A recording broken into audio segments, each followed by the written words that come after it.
What do we really know about our past? Are we suffering from a collective memory loss?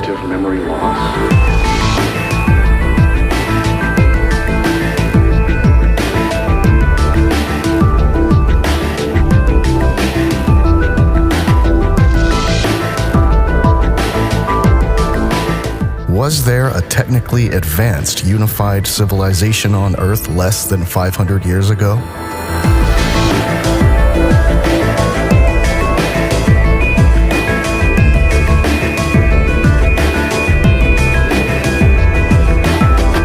What role did the world's fairs play in introducing forgotten technology?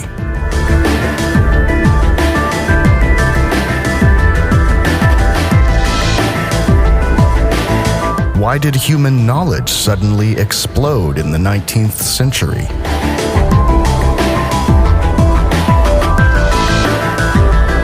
Did someone secretly destroy remnants of old world structures under the pretense of a temporary exposition?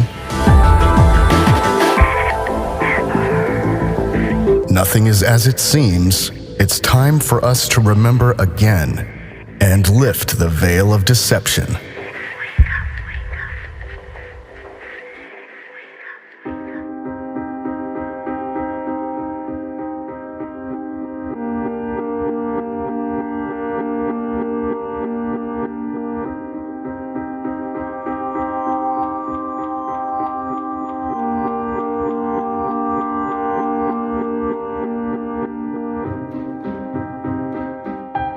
Collective memory. And now the mythless man, eternally hungry, stands among all pasts, digging and burrowing for roots, be it that he had to dig for them even in the remotest antiquities. To what does the tremendous historical need of the unsatisfied modern culture, the gathering around of countless other cultures, the consuming desire for recognition point, if not to the loss of the myth, to the loss of the mythical home, the mythical womb? Without myth, however, every culture loses its healthy creative power. Friedrich Nietzsche, The Birth of Tragedy from the Spirit of Music. The most pressing problem of man today is the loss of meaning. Meaning is rooted in the past. When knowledge of the past fades, so does the meaning of life. Today's man does not know where he comes from, who he is, and where he is going. He has become a pawn in the hands of powers that can direct him at will. Uprooted from his past, there is no foundation. And without a foundation based on reality, there is no way to develop an objective understanding of the world. Only the way back to one's roots gives meaning back to life. Epigenetics, the study of heritable changes in gene expression that are not directly encoded in our DNA, suggests that our life experiences, such as hardships, traumatic experiences, etc., are passed on to subsequent generations. Mythological and religious traditions go even further and speak of a collective memory.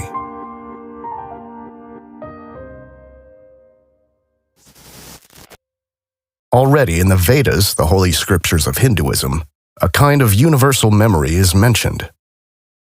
The Sanskrit word akasha stands for heaven, space, or ether, and, according to the Eastern wisdom tradition, refers to the most subtle of the 5 elements from which everything else was created. Thus, according to Indian mythology, all thoughts that have ever been thought and all deeds that have ever been performed are stored in this information field, which is also expressed in the legendary palm leaf libraries of India and Sri Lanka. The conception of a world memory also exists in the Occidental culture. We can find similar references in the Bible, for example, when the book of Isaiah speaks of a memory book. Every activity is a form of energy, and energy cannot be dissipated. It is retained. We are in a closed system.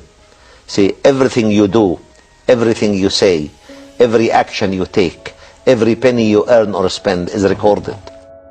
So we can assume that all experiences of our ancestors still exist, in an energy field invisible to us.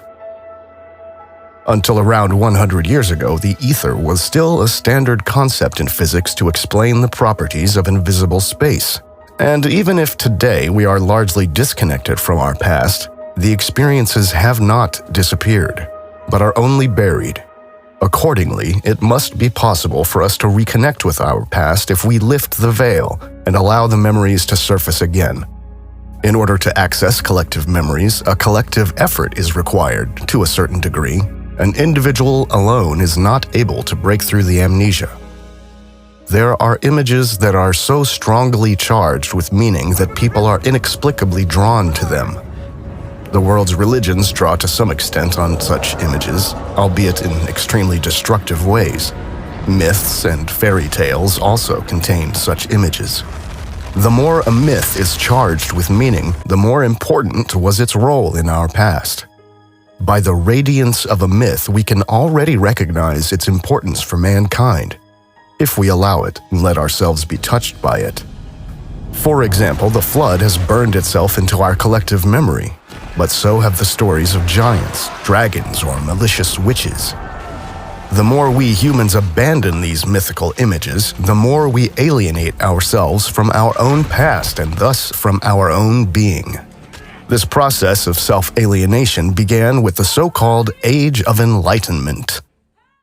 Immanuel Velikovsky writes, Amnesia is one of the defense reactions of man. We know the effects of battle shock on soldiers. In the older Greek authors, the Pythagoreans and the Stoics, you find definite statements indicating that catastrophes which occurred in the history of the human race and in the history of our Earth were not abnormal events. They were actually dominant, repeating themselves again and again. But from the historical records, we see that the knowledge of the catastrophes disappeared slowly into oblivion. Plato described cataclysms in several works. He wrote about worlds destroyed and rebuilt. In his Timaeus, he noted that the Greeks do not remember ancient catastrophes besides the deluge. He adds that the people of his time, as the priests of Sais told Solon, were unable to remember these catastrophic events. In another work, whose authorship is probably wrongly ascribed to Plato, he is presented as believing in a peaceful universe. Plato's pupil Aristotle refused to believe in catastrophes. The scholarly world has accepted Aristotle's view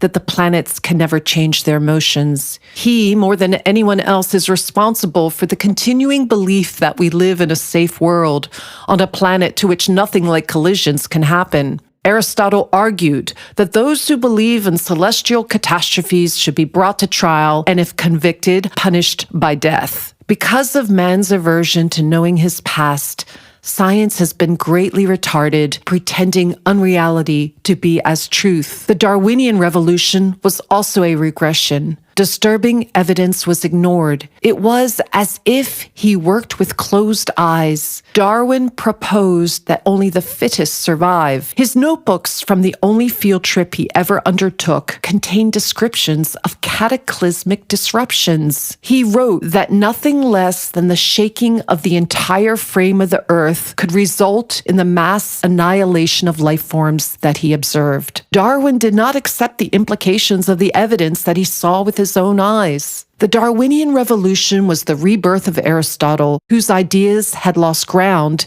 if not at the time of the Renaissance, then in the Age of Enlightenment. Even in the Age of Enlightenment, men espoused ideas of a peaceful earth.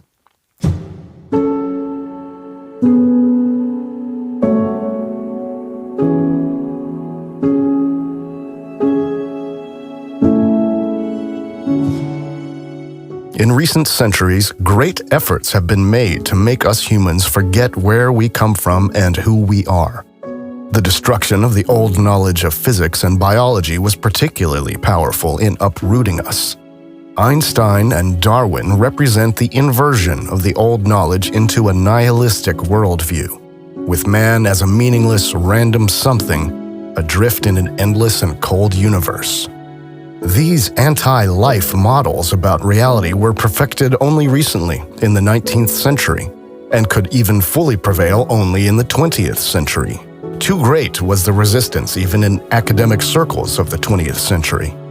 The so-called Big Bang theory is a good example to understand how religious esoteric concepts entered science.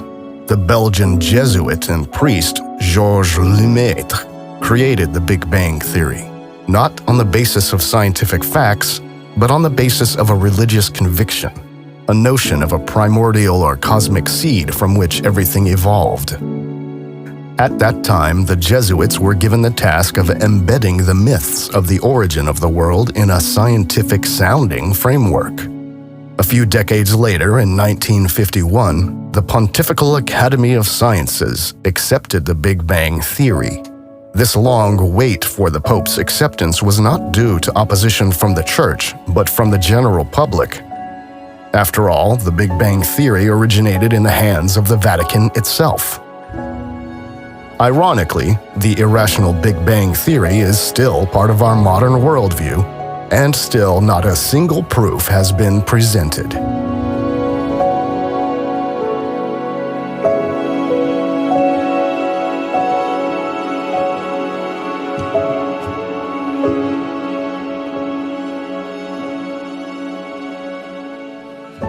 The nihilistic and mechanistic worldview represented by Rousseau and other so-called masterminds of the Enlightenment could only flourish on the breeding ground of industrialization. After all, industrialization turned man into a mechanical being who was reduced to material aspects.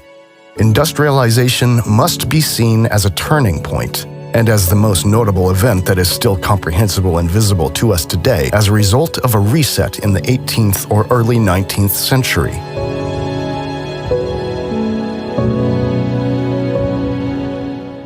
This reset followed an event that also brought about the so-called mud flood. All over the world, the buildings of the old world were partially submerged in the earth, and the former first floors were thus usually converted into cellars. Little is known about the cause of the mud flood, possibly a world war we don't remember or an electromagnetic plasma event.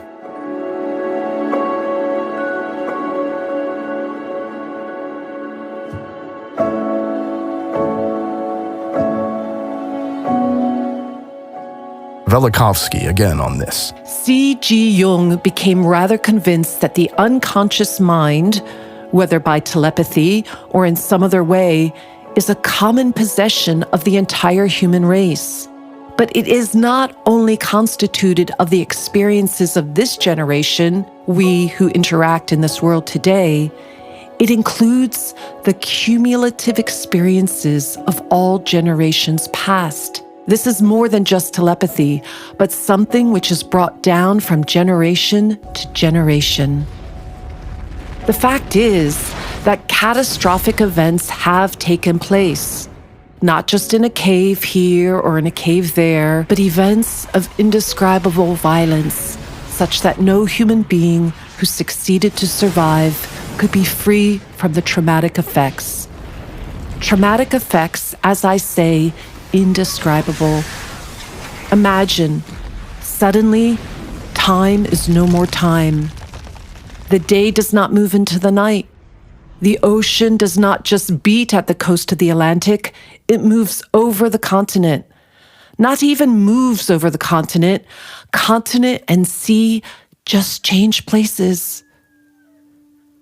Where were plains, mountains are thrust up in a matter of hours. The air is filled with loud hissing noises of meteorites falling down and all volcanoes erupting simultaneously. Not just the volcanoes that existed, but thousands of new volcanoes coming up and blazing, and rivers losing their beds, and earthquakes removing cities from their foundations. The human history that starts with the invention of writing is hardly 5,000 years old. Any one of you who reached already the age of 25 lived a full 0.5% of the recorded history. Before I finish, I will read you a letter from one of my readers. I feel that the ancients in myth, epic, and sacred works have been trying to tell us something about a problem that bothered them a great deal. It appears fairly clear that our ancestors were trying to communicate a deep fear, a terrible anxiety. They were talking about a problem that was so terrible that the most drastic measures to group discipline and/or self-repression were justified. It was a powerful fear. It is sometimes suggested that the Bible can directly be applied to modern life, and that all the ancients were really writing about were the problems of survival while avoiding neurosis, worries, unhappiness, and so on. To me, that approach is very unconvincing. The God those people were writing about was terrifying. In the Old Testament, he is the God of wrath. And in the New Testament, as Albert Schweitzer, among others, has pointed out, he is about to end the world in Jesus' lifetime or shortly thereafter. He was dangerous and violent. Rock, fire, flood, hurricane, and similar weapons he used on those he judged ill of. That's what the ancients wrote, and I see no point in trying to water it down. That's what they meant. They were really scared. Emanuel Velikovsky. Morphic resonance is a connection across time from the past to the present. And it's a process that occurs between organized patterns of activity on the basis of similarity. What it means, in effect, is that each species has a kind of collective memory. According to biologist Rupert Sheldrake, collective memory is inherent to nature. Living systems have a collective memory of all past experiences of the entire species. This memory exists in an invisible but real energy field. Our collective memories are still there, but since the dawn of modernity, they mainly break through in supposedly fictional stories, e.g. in Tolkien's Lord of the Rings universe. Tolkien wrote down his story, rooted in Germanic mythology, during the First World War, at exactly the time that can be recognized as the final destruction of the old magical world. World War I marked the beginning of the civilizational descent into soulless modernity. Perhaps Tolkien had to write down his vision of Middle-earth because the human psyche cannot survive without a connection to reality, even if this connection is maintained via supposedly fictional stories. It is interesting to note in this context that fantasy stories are also an invention of the industrial age. It was only around 1850 that fictional novels became suitable for mass consumption. Could it be that people were not interested in immersing themselves in dissociative worlds as long as life itself was full of meaning and conveyed a higher purpose?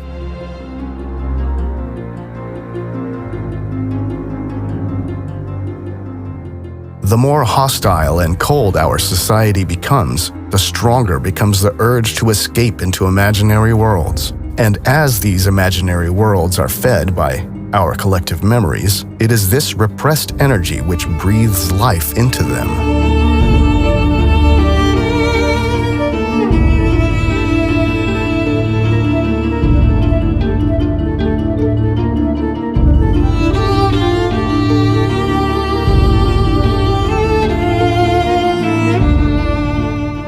With the destruction of religions by so-called science founded by secret societies, people were deprived of one of the last connections to the past. But the truth wants to come to light again, and it will eventually resurface.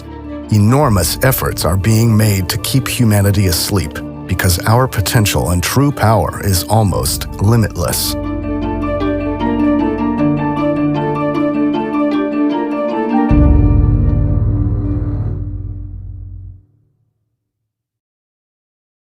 Industrialization. During the course of industrialization during the 19th century, far-reaching social changes occurred in the Western world. The extent of these changes has not yet been adequately understood. Aspects such as rural flight, mass impoverishment, orphanages, lack of hygiene in the cities, and related epidemics are known in historical research. But these are only the effects of the Industrial Revolution.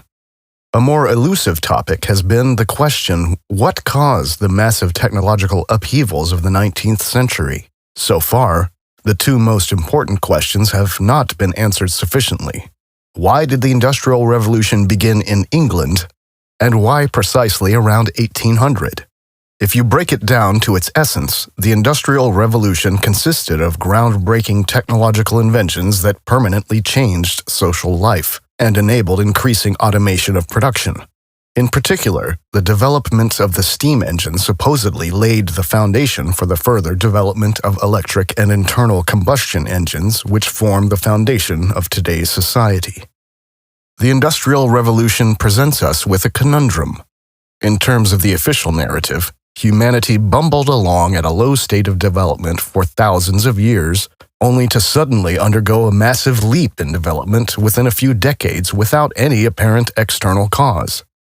To make matters even more absurd, since the end of the Industrial Age, mankind has again found itself in a period of technological stagnation.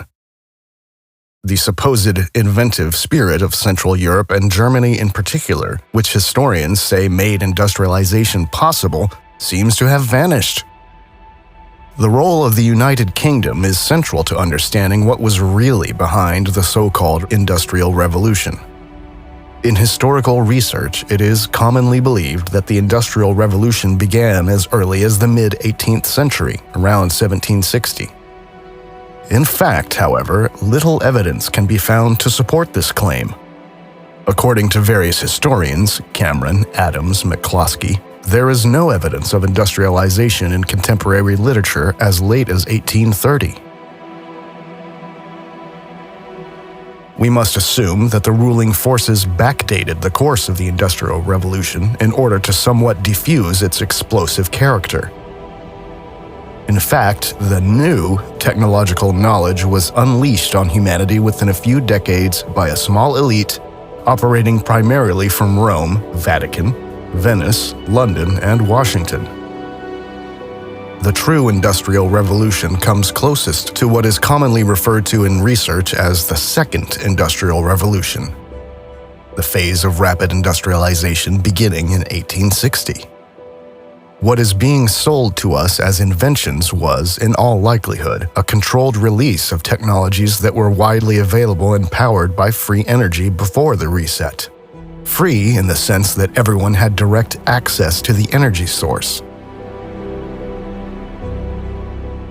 Only this time, the difference was that the technology was tied to scarce and hard-to-get resources, allowing the ruling powers to gain a monopoly on the production of goods.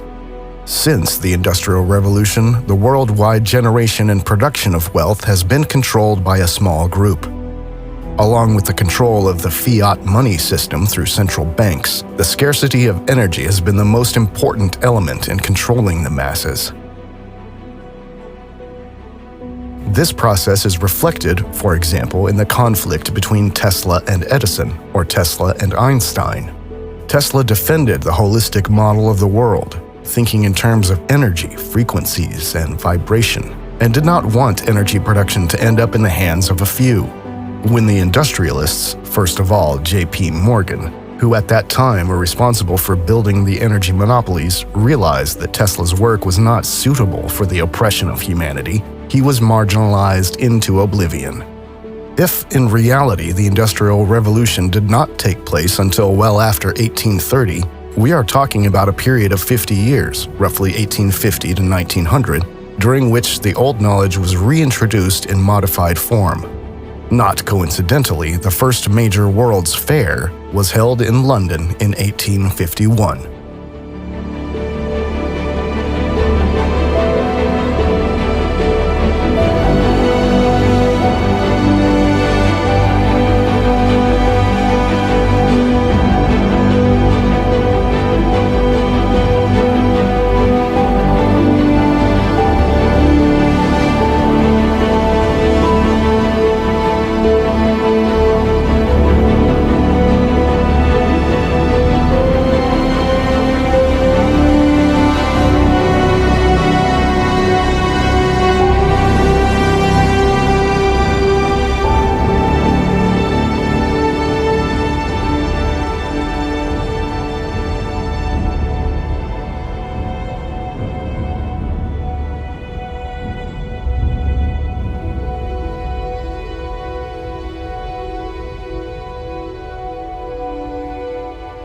Imperialism.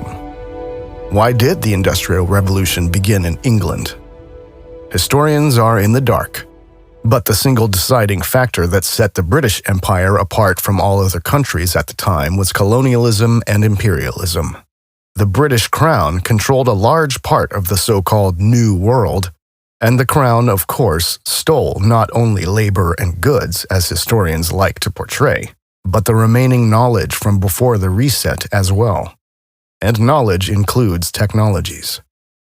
Officially, much of India's knowledge is said to have been wiped out by a genocide of Indian scholars and a series of invasions over the course of the last 1,200 years, but evidence suggests that it was British colonialism that significantly mutilated India's culture.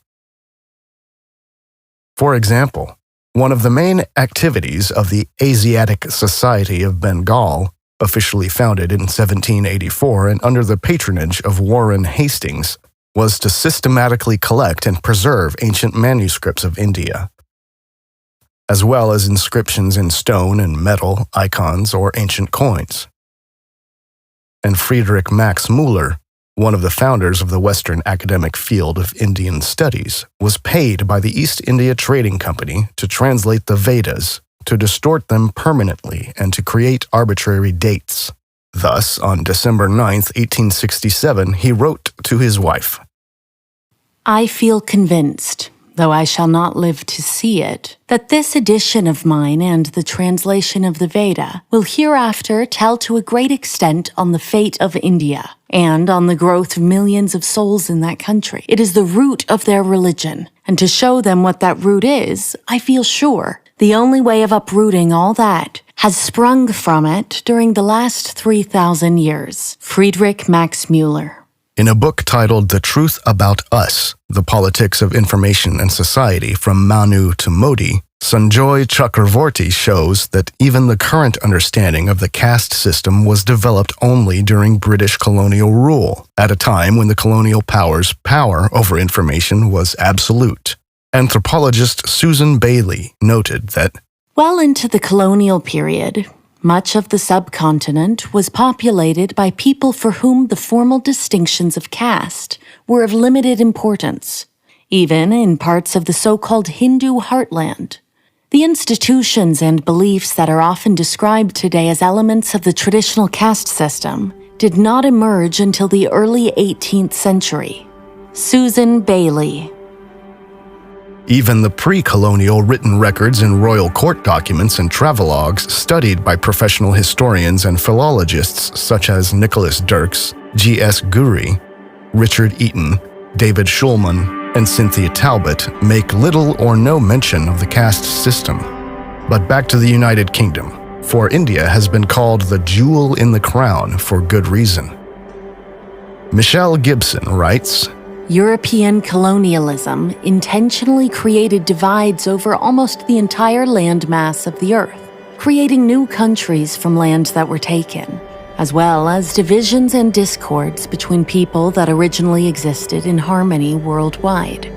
It also diagrams the means by which power and control were consolidated worldwide, mostly starting out as trading companies that ended up being very powerful in their respective regions. And after gaining complete control, transferring power and control of the regions to their respective European empires. India was called the jewel in the crown of the British Empire, and its largest and most important overseas possession. Much of the British Empire was built around India, in order to provide routes to or protection for India. India was prosperous and rich in spices, silk, indigo, gold, cotton, and other products and resources. Trade with and eventual political dominance of large parts of India was what provided Britain with large parts of its wealth in the 1700s through 1900s. We can imagine that before the reset, the European countries had embassies in India and there was a lively cultural exchange of values and goods, which collapsed only in the wake of the cataclysmic events. A new European elite took advantage of the power vacuum created by the collapse of the advanced civilizations and transformed the formerly existing trade structures into all-consuming power apparatuses.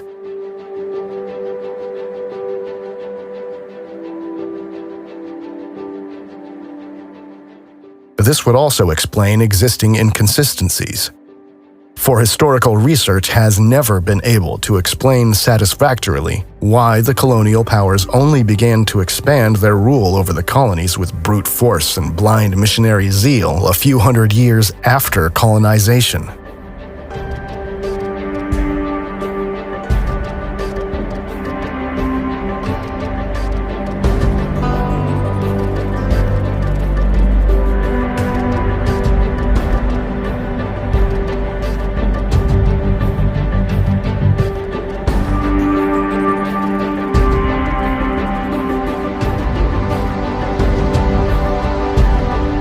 This so-called high imperialism began in 1850, with the suppression of the Indian Rebellion of 1857 considered a key event.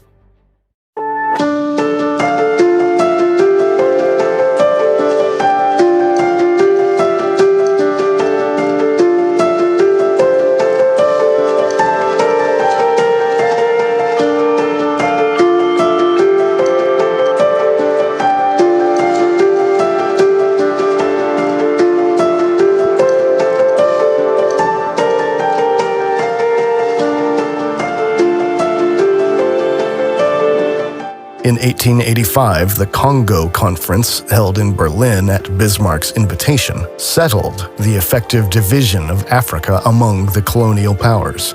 At the Congo Conference, the concept of state formation was applied to Africa and imposed on the continent. But thinking in terms of state boundaries and national identities was still fairly new in Europe as well. In 1884, the Washington Agreement enforced the worldwide time system according to Greenwich Mean Time, which had been introduced in the British Empire in 1847.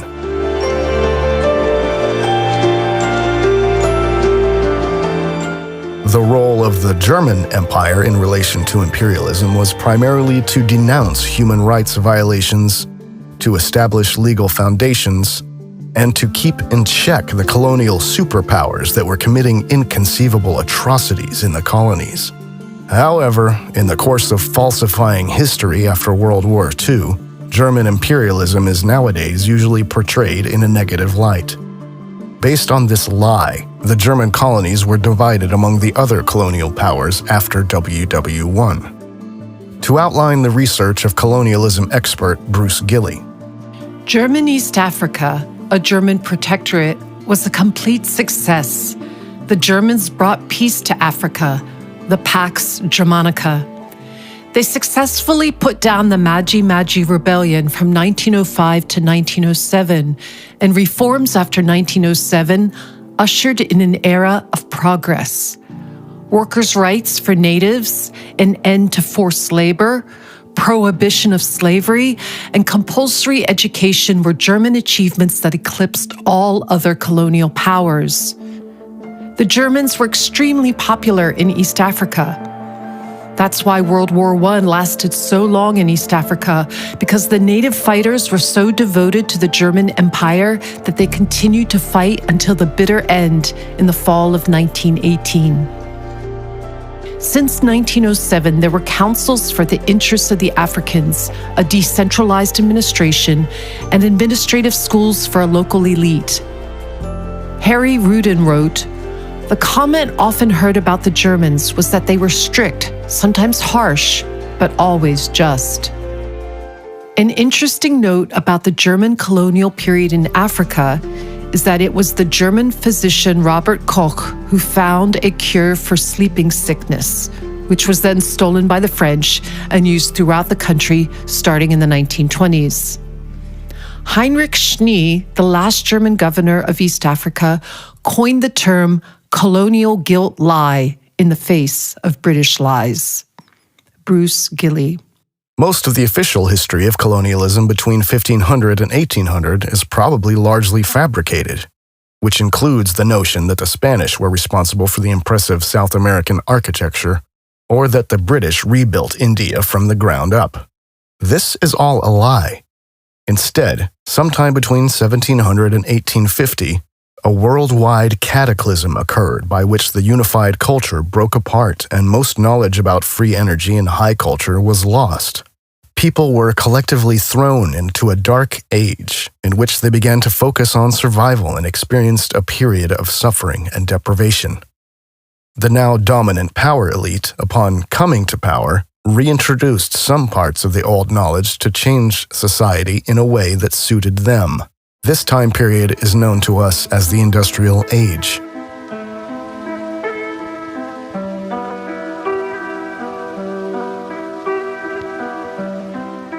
This power elite has its roots in the Roman Empire. The countries of the Western Roman Empire gradually became huge economic and warlike nations. Italy, Venice, Portugal, Spain, France, Britain, the Netherlands. The first financial center was established in Venice, which was later moved to Switzerland. All those who did not want to submit to the church were killed or fled towards Germania.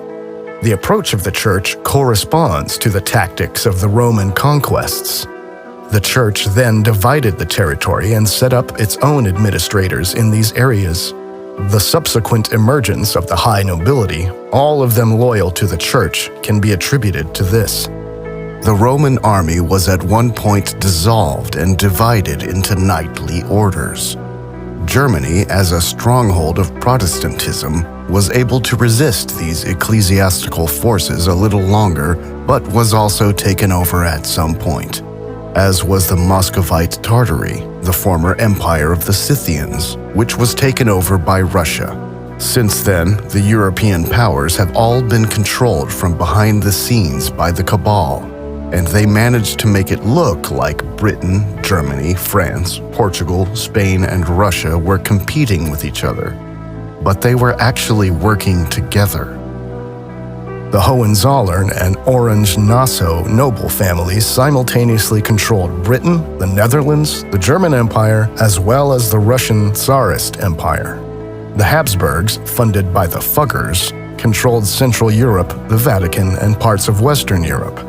So the Russian Tsarist Empire was already in the hands of the cabal, moving from Prussia to Russia, and Russian history was written in the 18th century by Western European academics, who also occupied the most important positions in the newly founded Russian Academy of Sciences.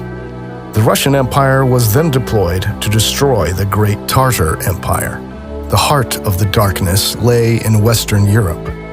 It was a race against time, for most of the world was just recovering from the reset, and all the Europeans had to do was get a few of their people on ships, get them quickly to the ruined kingdoms, kill or expel or manipulate the rulers, and proclaim a new political system.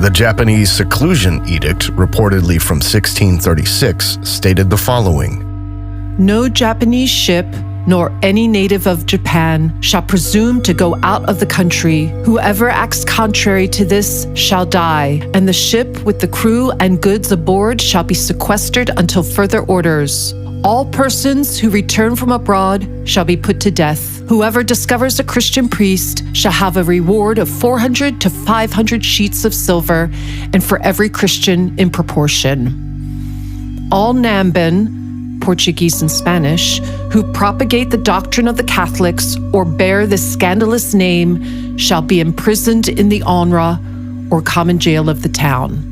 The whole race of the Portuguese with their mothers, nurses, and whatever belongs to them shall be banished to Macau.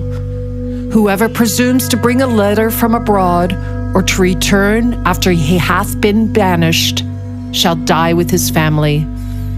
Also, whoever presumes to intercede for him shall be put to death. No nobleman nor any soldier shall be suffered to purchase anything from the foreigner.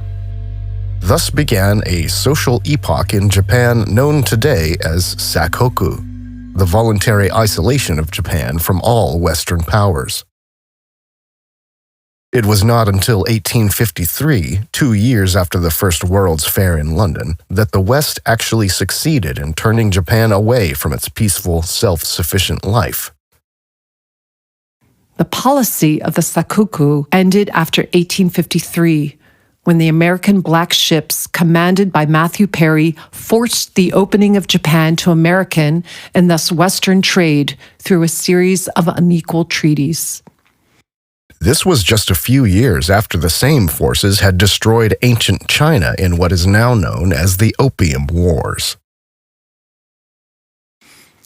In 1842, the Qing dynasty was forced to sign the Treaty of Nanking, the first of what the Chinese later called the unequal treaties, which granted Britain compensation and extraterritoriality, opened 5 treaty ports to foreign merchants, and ceded Hong Kong Island to the British Empire. The failure of the treaty to fulfill British goals of improved trade and diplomatic relations led to the Second Opium War, 1856 to 1860, and the defeat of the Qing led to social unrest within China. In China, the war is considered the beginning of modern Chinese history. The same old game over and over again. It is important to realize that everyone in China and Japan hated Catholics because Catholicism was used as a weapon to weaken their countries culturally before the British also took over the political structures. Until the 1840s, China and Japan were defending themselves quite successfully. Even back then, Vatican-controlled Catholicism had nothing to do with genuine Christianity. Rather, the Vatican was used to infiltrate genuine Christianity. Michelle Gibson. The year of 1493 was the year that Pope Alexander VI authorized the land grab of the Americas in the Inter Cetera Papal Bull. This papal bull became a major document in the development of subsequent legal doctrines regarding claims of empire in the New World, and assigned to Castile and Spain the exclusive right to acquire territory, to trade in, or even approach the lands laying west of the meridian, situated 100 leagues west of the Azores and Cape Verde Islands, except for any lands actually possessed by any other Christian prince beyond this meridian, prior to Christmas 1492. Michelle Gibson. The emperor of the Roman Empire became the Pope of the Roman Catholic Church. The famous papal bull Unum Sanctum, supposedly dating back to the Middle Ages, was intended to cement the absolute rule of the Pope.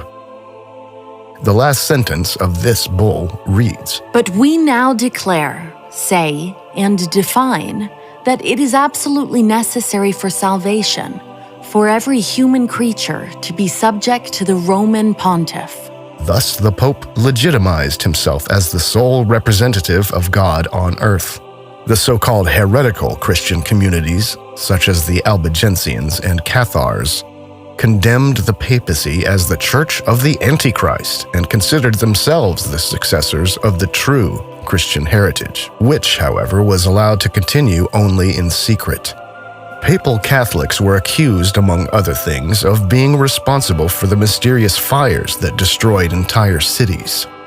The monument in the city of London about the London Fire of 1666 still read until 1830, "The most terrible destruction of this city, begun and carried on by the treachery and wickedness of the papal faction."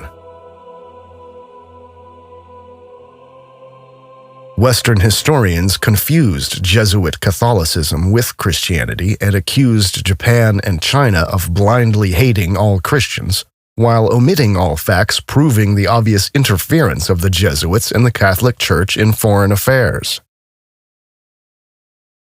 Thus, regarding the reshaping of the Chinese chronology, we read the following from Uwe Topper in The Great Forgery Event. Perhaps the most lasting effect of Jesuit work, however, lay in the reshaping of Chinese chronology and its alignment with Western data. The creation of a chronological system was quite new for the Chinese. It was done according to the Latin model, and on the whole, in the spirit of the Catholic Church. The whole process took a century and a half and was finally terminated by the Chinese from 1735 by force. As a result of the immense work, the first complete work of Chinese history appeared in 1778, something that had never been done before in China. There were not only the dynasties, the order of emperors, and their dates of reign, but also the transfer of these dates to the European timescale. Although the errors in it are always criticized, the work has not become obsolete to this day, but has remained in principle the guide for our sinologists, even if they should no longer be aware of it. Uwe Topper. With this rewriting of the chronology, the Jesuits laid the groundwork for the British takeover of China in 1842. Not only Christianity, but also Islam and Judaism were sooner or later used to control the masses. Because of the nature of the rewrite, we do not even know if the general timeline of events prior to these wars in the name of imperialism is true. The timeline for many events around the world was artificially extended to give more credence to the idea of a centuries-long process of colonization, and to distract from the fact that until the reset, there was a unified civilization of multiple independent cultures that traded peacefully with each other. The supposedly new technological knowledge was introduced worldwide in the course of the 19th century, first and foremost in Western Europe and the Americas.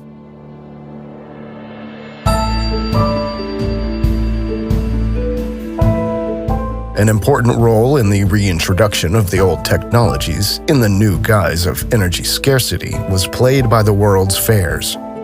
From 1851 onwards, countless world exhibitions were held. Today, this tradition still exists in the form of the expos, but in principle they no longer play a role, since there have been no real technological breakthroughs since the two world wars, with the exception of information technology, which is being deliberately developed to bring the dystopian vision of transhumanism to the world.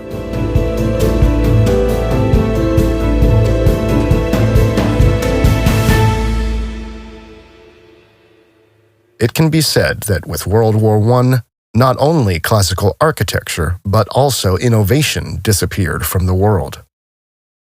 Before industrialization, there was only one form of sophisticated architecture in the world, known today as historicism or revival architecture, because according to the official narrative, virtually all of these buildings were created only in the 19th century, supposedly as a recourse to ancient Greco-Roman architectural trends.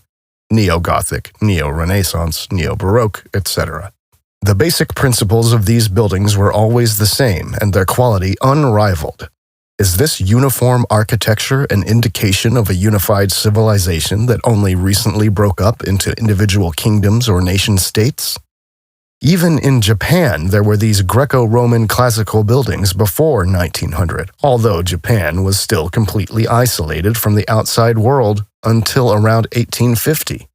And even after that, after the British had forcibly conquered Japan, it only slowly and hesitantly opened up to the West. The German chronology critic Christoph Pfister writes in his book The Matrix of Ancient History about the chronological dating of European building culture. It turned out that today's Occidental building culture, the emergence of today's medieval cities, date back about 300 years before today. Before that, according to today's linguistic usage at the beginning of the 18th century, there was still a culture in Europe that can be called Roman, or rather, late Roman. In a political sense, too, there seems to have been a late Roman Empire. In this, however, the political center of power shifted from Gaul to Germania. The collapse of the late Roman Empire was a fact. However, it cannot be said what the causes were. Natural disasters, epidemics, political, economic, and cultural factors are mentioned as triggers. The breakup of the old Roman power created the basis for a new, modern culture. This was, in a sense, rebuilt on the basis of a tabula rasa. There was a turning point of culture with apparently only few connecting points to the former civilization. The cultural dynamic of Europe was expansive towards the outside.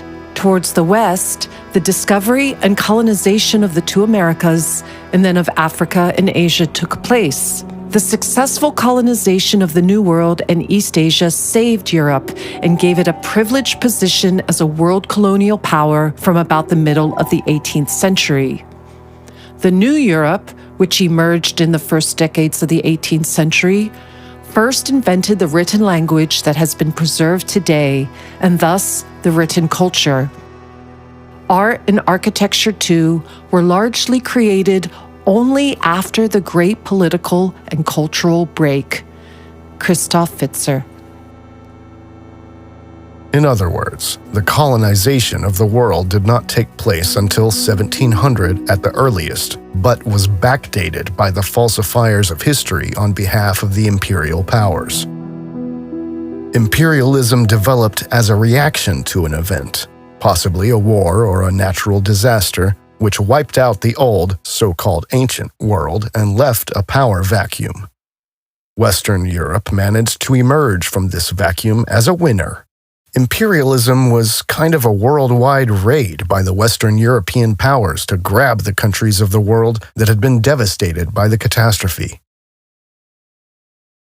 The conflicts between the individual colonial powers, Spain, Portugal, England, Germany, etc., that have been handed down historically are part of the game of hide-and-seek played by the European power elite organized in secret societies and shadow organizations. But these conflicts took place only on a superficial political level because, as is the case today, public decision-makers were rarely privy to the real plans.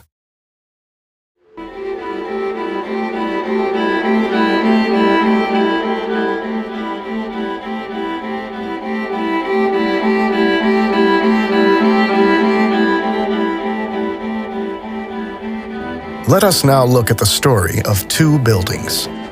Penn Station in New York, built between 1904 and 1910, demolished in 1963 because the building was dirty and the maintenance costs could allegedly no longer be met.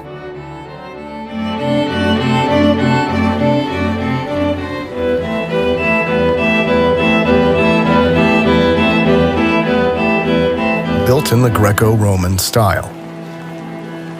Ada Louise Huxtable wrote in the New York Times in 1963. The tragedy is that our present age not only could not produce such a building, but could not even maintain it. Ada Huxtable.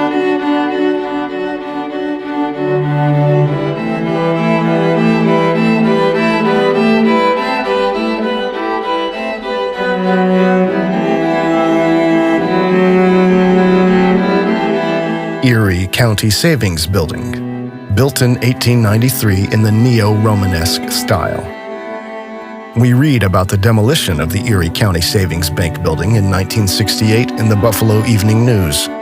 Every evening for more than 3 months, a battle was fought in Shelton Square between her and two cavernous cranes. The latter attacked with two primitive means of offense, a pair of jaws and a rock, or in modern wreckers' parlance, a clam bucket and a busting ball. The former weighed in at 3 tons, the latter at 3.5. The fight was one of the toughest in veteran wreckers' memory. For a wrecker to admit resistance is like a weightlifter confessing his muscles are getting flabby. It began at 4:30 in the afternoon and continued through 7:30 the next morning, 5 days a week. A crowd of variable size would gather to see the kill. It was the show of the town. Whole families arrived in station wagons from the suburbs. The original plans of the building were made available when the crane operations of the 25-man demolition crew began to munch at the building, however. It was evident that plans and reality did not agree. The roof, with its turrets and gargoyles and finials, was the toughest. A finial, lifted intact like a birthday candle to the ground, measured 3.5 feet high and weighed an estimated 600 pounds. not to mention the cones on the towers, which look like cake frosting aloft, but on the ground measured 20 feet high and 15 feet across, cast iron and steel. As the wrecking progressed, scores of 200-pound red granite carved images, 5 feet thick, set in the walls around the crest of the building, came tumbling down, their carnival faces of joy and sorrow biting the dust. The very stones of the building were resistant. The walls, which tapered from 9 feet at the base up to 3 feet, were composed of foot-thick red granite stones weighing up to 3 tons each. Interlocked, they had to be lifted out like lumps of sugar, piece by piece. They did not sound like sugar when they dropped. If we look at the bigger picture, the 2 world wars appear in a new light. The colonization of the world took place later than we are told, only in the 1700s. By the early 1900s, most of the world was under the control of the European elite-controlled colonial powers, primarily England, France, the Netherlands, Spain, Belgium, Portugal, Russia, Italy. These nations were all already infiltrated by secret societies. Then, with the 2 world wars, European culture itself was largely destroyed, and as a result, people were deprived of the ability to remember. The wars created a collective trauma that made it difficult to connect with the pre-war period. If we look at the earliest photographs from the former colonies, particularly India, we see a world in ruins and people who are not suited to the structures in which they live. These photos resemble 18th and 19th century landscapes of Europe. If we ignore the official timeline for a moment, we can entertain the thought that our world was laid in ruins not too long ago, and that this event allowed parasitic forces to establish a new world order. This new world order is still in the making, and has as its goal the complete uprooting of man from his being and his history. The 19th century saw the conquest of the last part of the Tartar Empire by the Russian Empire. The independent, or free Tartary, as it was called on the old maps, was located until about 1870 directly east of the Caspian Sea in the territory of today's Uzbekistan, with cities like Samarkand and Bukhara. However, Tartary is not mentioned in the official history of Uzbekistan.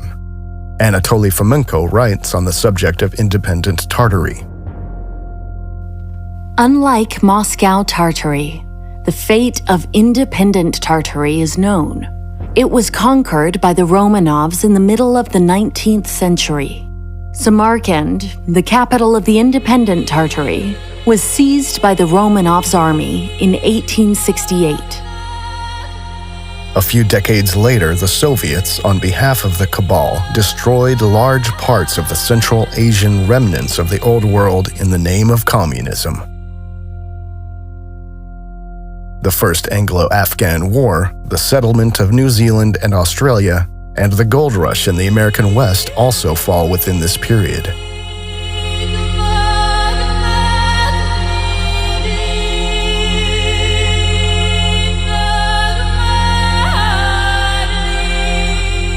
Consequences of industrialization. In 1839, John D. Rockefeller Sr. was born in the United States. He later founded the Standard Oil Company in 1870. The World's Fairs coincided with the power struggle for authority in physics and the monopolization of energy production, with the sinking of the Titanic and the founding of the Federal Reserve Bank. At that time, the Cabal got rid of those industrialists who opposed the plan of establishing a new world order. The 3 most prominent opponents of the establishment of the Federal Reserve Bank, Benjamin Guggenheim, Isidor Straus, and John Jacob Astor, all died with the sinking of the Titanic. The Titanic belonged to J.P. Morgan, one of the string pullers behind the creation of the Fed, who spontaneously decided against being present at the maiden voyage. In 1910, the first plans for the foundation of the Fed took place on Jekyll Island. In April 1912, the Titanic sank. In reality, her sister ship, the Olympic, sank. And a year later, in 1913, the Fed was founded with the passing of the Federal Reserve Act. thus laying the foundation for the arbitrary control of the world economy by the secret elite, which had already infiltrated most nations at that time. Woodrow Wilson signed the act, allowing the Fed to issue Federal Reserve notes, US dollars. A few months later, the First World War began the civilizational decline in Central Europe. Nations were set against each other. In 1866, Otto von Bismarck led Prussia into the German War of Brothers against Austria. After the end of this fratricidal war, he did not include Austria in the newly formed North German Confederation and annexed Alsace-Lorraine. He thus created, possibly without being aware of it, the structural conditions for the First and Second World Wars. However, the assassination attempt on Bismarck and his dismissal by Wilhelm II indicate that he was a thorn in the side of the secret societies. His anti-Catholic policy of the Kulturkampf may also have contributed to this. The war against the Germans started with Rome's propaganda against the supposedly primitive Germania and continued with the Reformation Wars. Bismarck tried to reduce the influence of the Vatican and secret societies. The final nail in the coffin of Germany were the two world wars, followed by controlled migration and population replacement. In the course of the 30 Years' War, Germany's spiritual backbone was broken. As Heinrich Heine said, "Bondage is in the German himself, in his soul. Worse than material slavery is spiritualized slavery. Germans must be liberated from within. Nothing helps from without."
Albert Einstein published his two theories of relativity in 1905 and 1916. With the general theory of relativity, the ether was finally abolished in physics. General relativity was needed primarily to explain the properties of space without recourse to an objectively existing ether field. Even Einstein was so uncomfortable with this action in retrospect, presumably he realized at some point what his financiers had intended, that he later still tried to clarify that his theories would not work at all without the ether. But by then the damage was done, and he had fulfilled his role of eliminating the old knowledge of the holistic physics of the ether from science.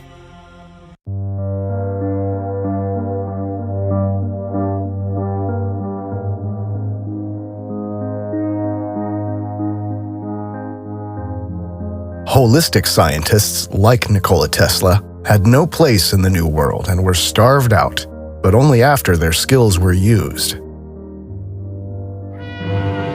Parents, beware. Your children homeward bound from school are being introduced to a new danger in the form of a drugged cigarette, marijuana. It is convinced that he is hopelessly and incurably insane, a condition caused by the drug marijuana to which he was addicted. The monopolization of production also included the demonization of hemp. Andrew Mellon, Randolph Hearst, and the DuPont family were instrumental in pushing through the Marijuana Tax Act of 1937, which raised taxes on hemp in the U.S. to bleed the hemp industry dry and support the oil industry. Banker Andrew Mellon appointed Harry Anslinger as chairman of the newly formed Federal Bureau of Narcotics.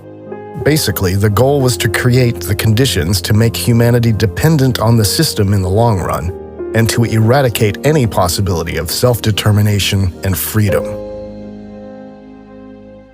The 19th century was also the time of the establishment of mass indoctrination institutions, called schools, where state-imposed propaganda was taught to educate young people to become willing recipients of orders. The expansion of compulsory education and the Gleichschaltung of teachers then picked up speed again in the 20th century with the rise of fascism and communism. If the Vatican had not already achieved sufficient success through the consistent persecution of witches and the Inquisition, as well as the burning of books and the destruction of culture, then its mission was crowned with success with the widespread introduction of religious propaganda, which no child could escape. Thus, Karl-Heinz Deschner wrote in his book, God and the Fascists, the Vatican Alliance with Mussolini, Franco, Hitler, and Pavlovich, that under Mussolini, the books of the Italian elementary schools consisted of 1/3 catechism pieces and prayers, and 2/3 of glorifications of fascism and war. The whole thing was crowned only by renewed bans on anti-clerical criticism and media coverage. Thus, one of the basic principles of the Old World, each community, family, lives autonomously and is responsible for its own children, was invalidated. The consequent tearing apart of these communities and the early centralized indoctrination were of central importance. Then, with the Flexner Report of 1910, the robber barons Rockefeller and Carnegie destroyed holistic medicine in the U.S. and laid the groundwork for building the anti-life medical cartel under which we live today. Electrotherapy, phytotherapy, and osteopathy, for example, were banned from the official canon, and the curriculum was standardized so that pharma-controlled conventional medicine could establish itself as the only recognized form of medicine. Most independent schools were forced to close as a result of the Flexner Report. The Flexner Report was inspired by the destruction of alternative healing methods in Germany, where the policies of the Flexner Report had already been implemented in 1880. Throughout his life, Flexner was an ardent advocate of the German pedagogical style of medical education. He firmly believed that medicine was a scientific discipline that could best be realized in America using the German model as a prototype. It was a system in which medical scientists were trained in university hospitals. Science as the animating force in the physician's life was the overarching theme, the zeitgeist, in Flexner's conception of the ideal physician. Thomas P. Duffy, The Flexner Report 100 years later. Every area of modern science is now dominated by an ideological doctrinaire establishment, in which positions are awarded to each other, and it is ensured that real insights are suppressed.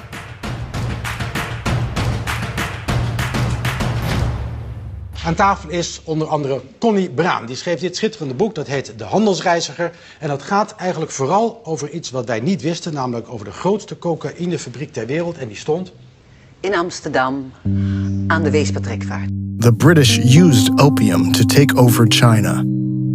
In Europe, the Royal Dutch Cocaine Factory was responsible for anesthetizing the population, and during World War I supplied all countries involved in the war with cocaine made from coca leaves imported from Peru.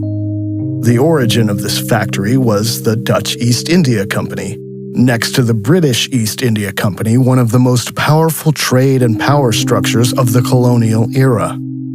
It was through the Dutch Cocaine Factory, which was supported and protected by the government and had a virtual monopoly on cocaine, that World War I was made possible, because it was only through alienation and anesthesia that soldiers were able to endure the suffering during the war. The Netherlands emerged from the First World War as one of the richest countries in the world thanks to the sale of cocaine. Innumerable traumatized soldiers remained addicted to cocaine after the war, and some even raided pharmacies to obtain it. For even more effective anesthetization of the World War II soldiers, the factory's production was shifted from cocaine to amphetamine in 1942.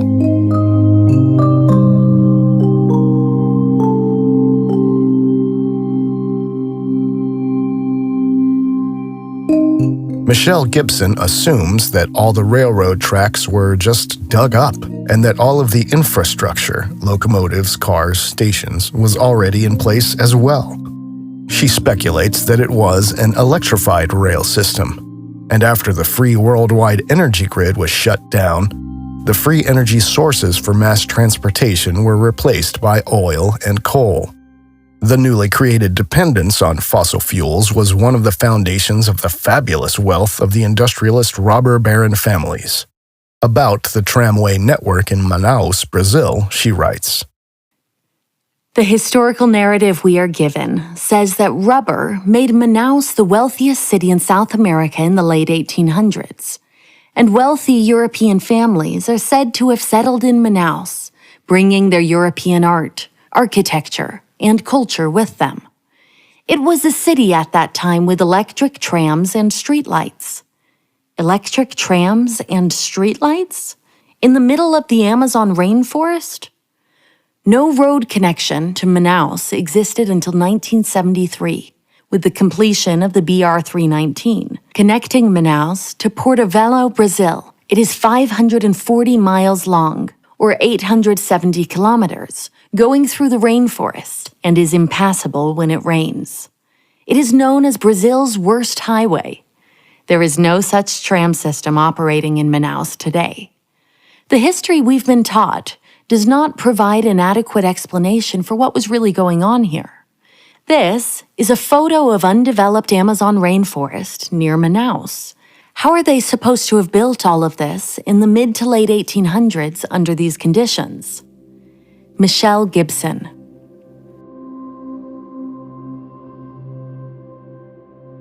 Isn't it a bit strange that directly after the sinking of the Titanic and the crash of the Hindenburg, the way of transportation was standardized worldwide so that almost exclusively petroleum is used? And this has not changed in the last 100 years. Why was the public never shown a single photo showing the beginning of the Hindenburg's fire, although 22 professional photographers were present at the event? Why was the static spark theory chosen as the cause of the Hindenburg's sinking, even though there was no evidence to support this theory? Why did all nations stop building airships after the Hindenburg burned?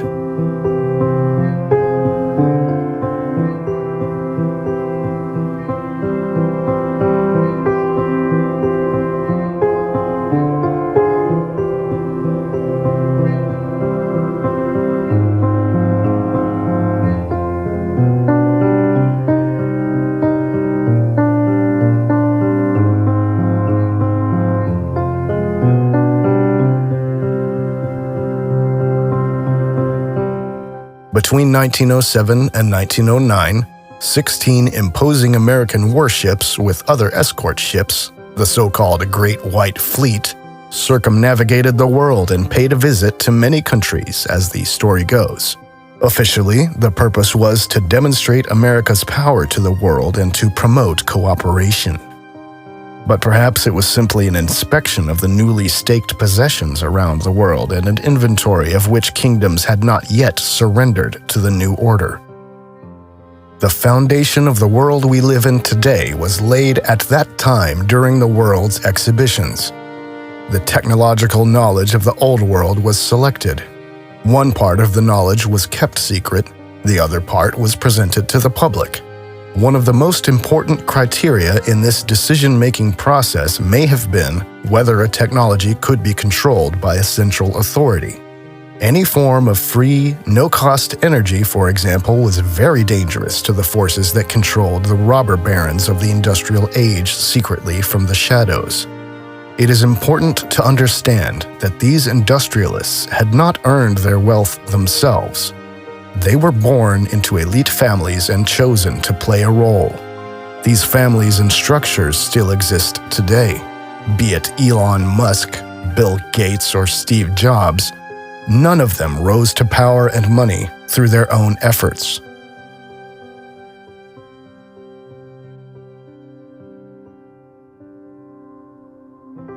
But to end with Tolkien, nothing is lost. In our world, Middle Earth, The descent into darkness dominated by evil is part of the process of humanity's evolution. The old that is strong does not wither. Deep roots are not reached by the frost. From the ashes a fire shall be woken. A light from the shadows shall spring. Renewed shall be blade that was broken. The crownless again shall be king.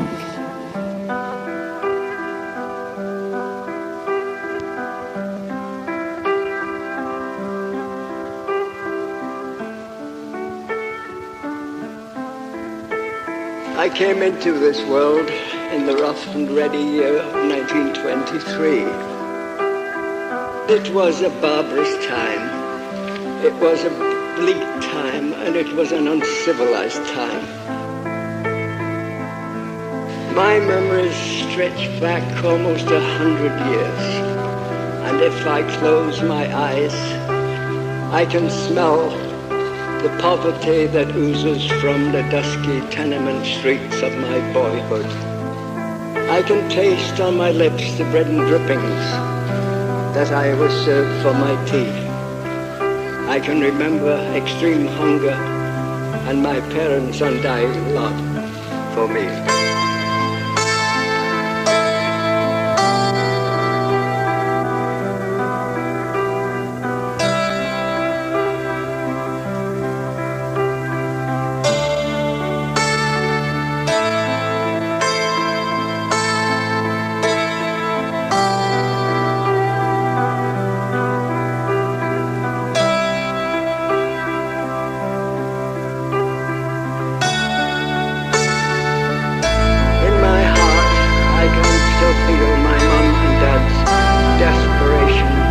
They tried to keep our family safe and healthy in the slum we called home. Poor Mom and Dad, no matter how hard they tried to protect me and my sisters, the cards were stacked against them.